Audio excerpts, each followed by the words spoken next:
फिर एक टाइम पे क्या होता है, आपका ग्राफ नीचे आने लगता है। ठीक है, जो बच्चा इस जगह पे ग्राफ को सीधा रख लिया ना, बस इस जगह पे बस जो ग्राफ को सीधा रख लिया ना, वही जेई क्रैक कर लेता है। एवरेज स्टूडेंट की मैं बात कर रहा हूँ, ठीक है। हर स्टूडेंट का ग्राफ ऐसे नहीं जाता, आप लोग गिरोगे। अभी आपका ये वाला सिचुएशन चल रहा है, इस जगह पे आपको अपने आप को बस गिरने से बचाना है। यहाँ पे बस अपने आप को रोक लो, जैसे कि सीधा कर लो अपने ग्राफ को, आप ना मैनेज कर लोगे, जेई आप क्रैक कर लोगे।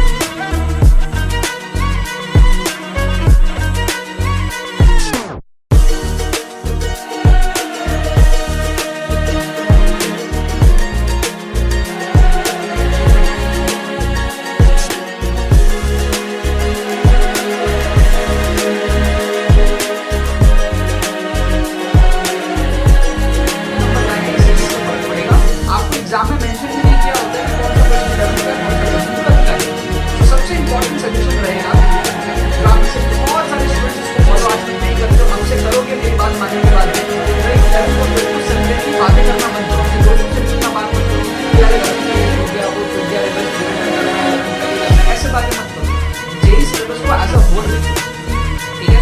ये आपका ऑलराइट स्टूडेंट्स, सो यार ये वीडियो वो सारे बच्चे देखें जो क्लास 11th अपना वेस्ट कर चुके हैं और चाहते हैं कि यार क्लास 12th में अगर वो हैं तो अपना सिलेबस सही टाइम पे कंप्लीट कर ले, 11th और 12th को अच्छे तरीके से मैनेज कर ले, जिससे कि जेईई 2024 में वो अच्छा रिजल्ट कर पाए, जेईई को क्रैक कर पाए। ठीक है, इस वीडियो से आपको बहुत कुछ समझ में आएगा, बहुत सारी अलग अलग बातें भी आपको समझ में आएंगी, बहुत सारी साइकोलॉजिकल लेवल पे आपको चीजें समझ में आएंगी जो आप मिस्टेक्स करते हो, जिसको आप रेक्टिफाई करके आगे अपने लाइफ में जो है अच्छा कर सकते हो, अपने प्रिपरेशन को जो है बूस्ट कर सकते हो। मेरा नाम है आयुष राठी, ये AR स्क्वाड चैनल है, आपको इसको सब्सक्राइब करना है। अगर आपको जेईई 2024 में अच्छा रिजल्ट करना है तो इस चैनल में आपको जेईई रिलेटेड और कॉम्पिटिटिव एग्जाम रिलेटेड बहुत सारे कंटेंट देखने को मिलेंगे, जिससे आप अपना स्कोर को जो है बूस्ट अप कर सकते हो। आपको legendary tricks and cheat codes भी इसी चैनल के अंदर में देखने को मिलेगा, जिससे आप काफी भारी भरकम मार्क्स अपना जेईई के अंदर में बूस्ट कर रहे होगे। ठीक है, फिलहाल इस वीडियो में हम लोग समझते हैं क्लास 11th अगर आपने वेस्ट कर दिया है तो क्या हमारे पास में सजेशंस मैं आपको दे सकता हूं, जिसको आप अप्लाई करके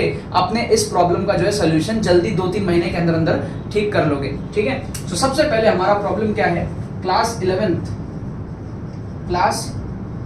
11th जो है हमने वेस्ट कर दिया है।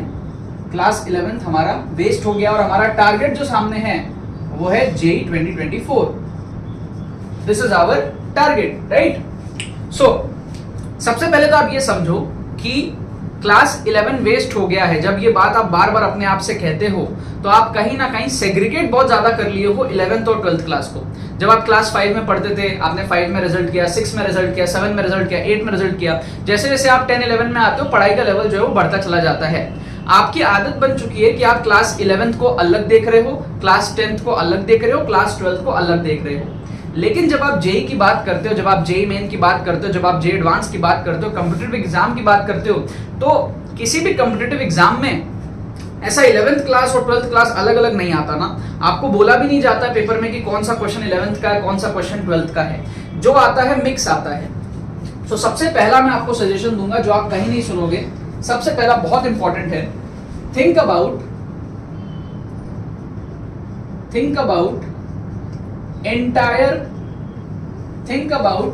entire JEE syllabus.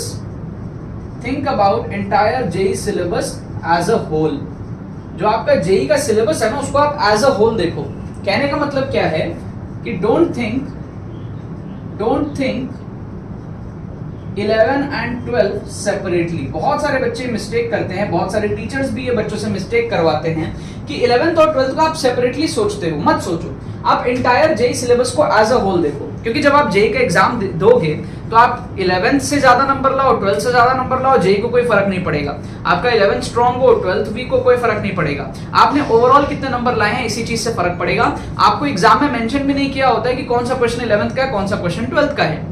सो सबसे इंपॉर्टेंट सजेशन रहेगा, ठीक है, जो आप में से बहुत सारे स्टूडेंट्स इसको फॉलो आज तक नहीं करते हो, अब से करोगे मेरी बात मानने के बाद में, कि भाई 11th और 12th को सेपरेटली बातें करना बंद करो। अपने दोस्तों से भी उतना बात मत करो कि यार 11th का ये छूट गया, वो छूट गया, रिवीजन करना है, 11th का ये करना है, ऐसे बातें मत करो। जेईई सिलेबस को एज अ होल देखो।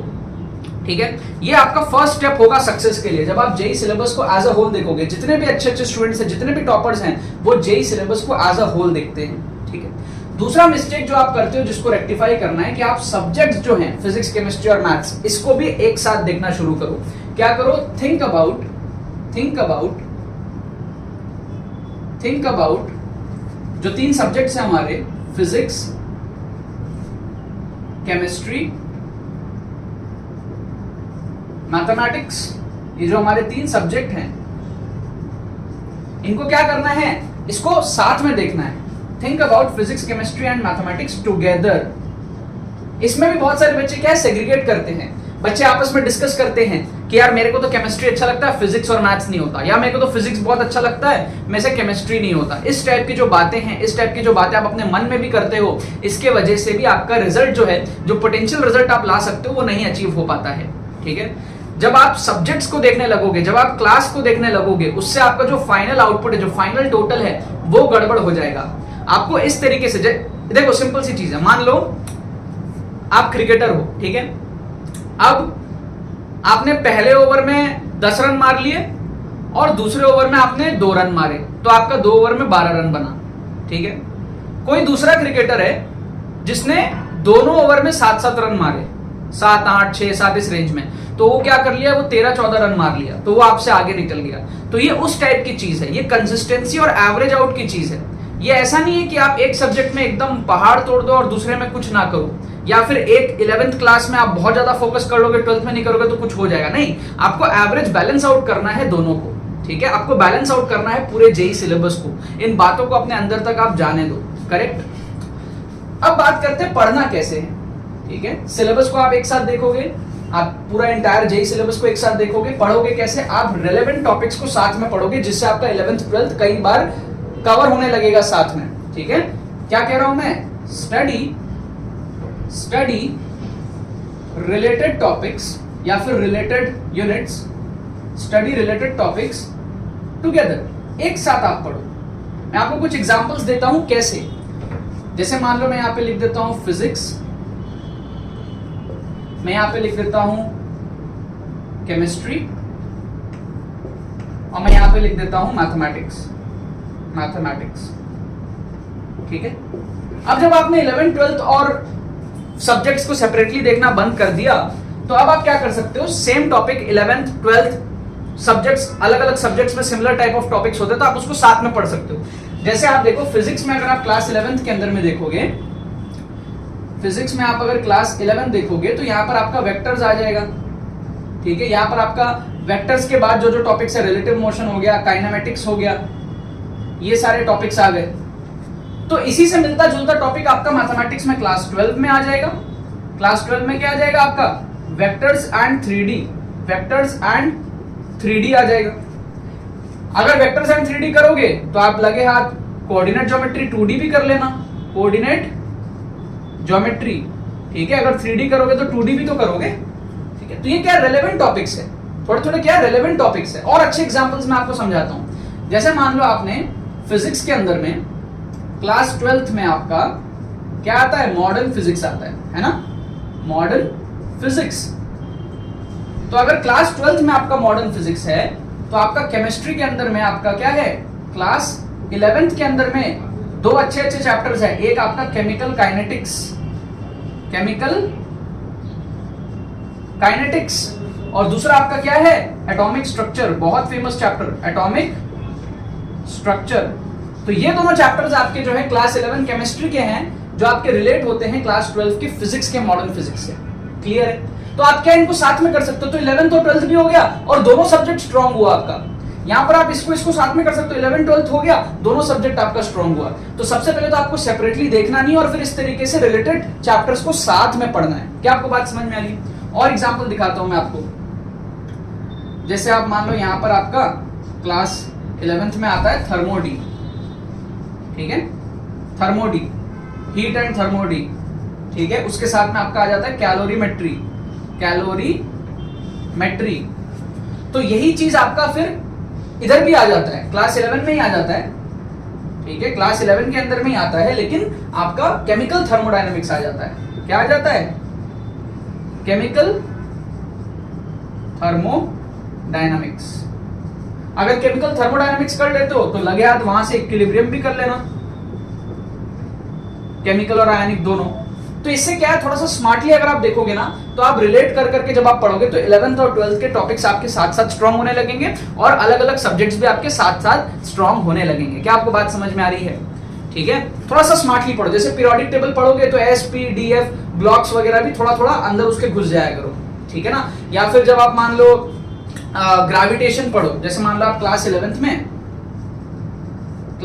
में आप पढ़ते हो क्या, ग्रेविटेशन। तो मान लो ग्रेविटेशन आपका छूटा रह गया, तो आप क्या करो, क्लास 12th में जब आप इलेक्ट्रोस्टैट्स पढ़ते हो ना फिजिक्स में, तो इलेक्ट्रोस्टैट्स और ग्रेविटेशन रिलेटेड है, बस चार्ज की जगह मास आ जाएगा। तो क्लास 12th का जब इलेक्ट्रोस्टैट्स पढ़ोगे तो 11th का ग्रेविटेशन उस टाइम पे रिवाइज कर लेना, या फिर उस टाइम पे पढ़ लेना अगर एकदम नहीं पढ़ा है तो।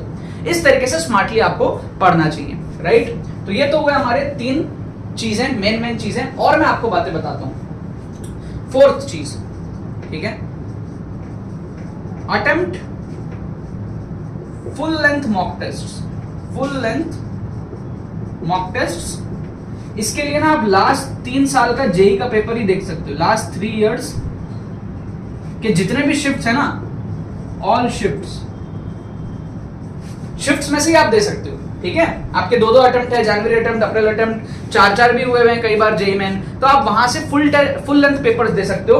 तो काफी सारे बच्चे गलती ये करते हैं ना कि 11th का टेस्ट दे देते हैं अलग से, 12th का अलग से दे देते हैं, वो मत करो। आप अभी से क्या करो, थोड़ा थोड़ा फुल लेंथ टेस्ट देना स्टार्ट करो। इंडिविजुअल भी दो, पार्ट टेस्ट दो, लेकिन फुल लेंथ टेस्ट देने से क्या होगा, आप 11 और 12th को एक साथ देखना शुरू कर दोगे।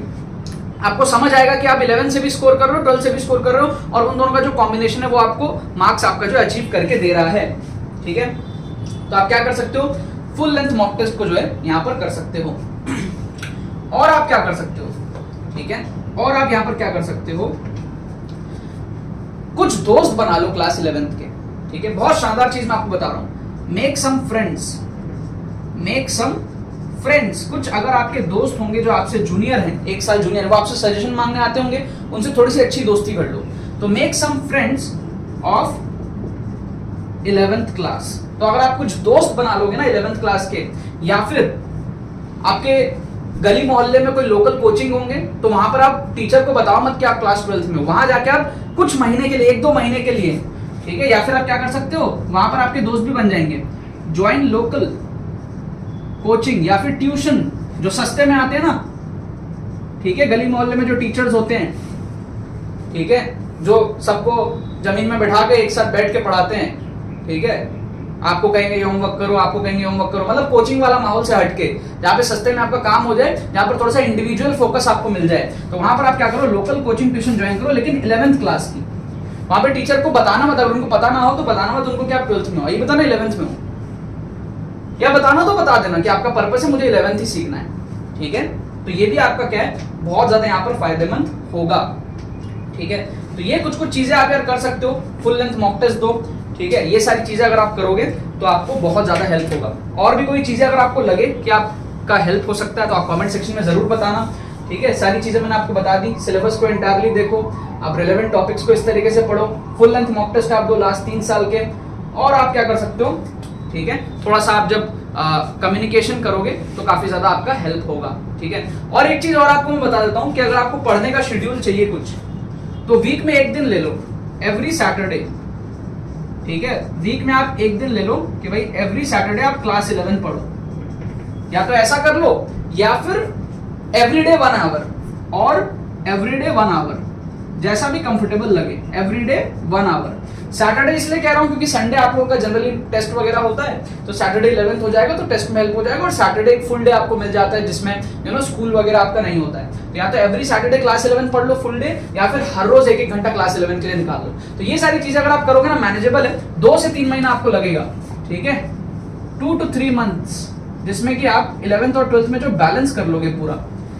और किसी टीचर से मेरे को सुनने को मिला था एक बार कि जेई कैसे होता है। कई बार क्या होता है, जेई के अंदर में आप जब स्टार्ट करते हो ना, तो आप एकदम ऐसे हवा में उड़ने लगते हो जब आप 11th में होते हो। फिर एक टाइम पे क्या होता है, आपका ग्राफ नीचे आने लगता है, ठीक है।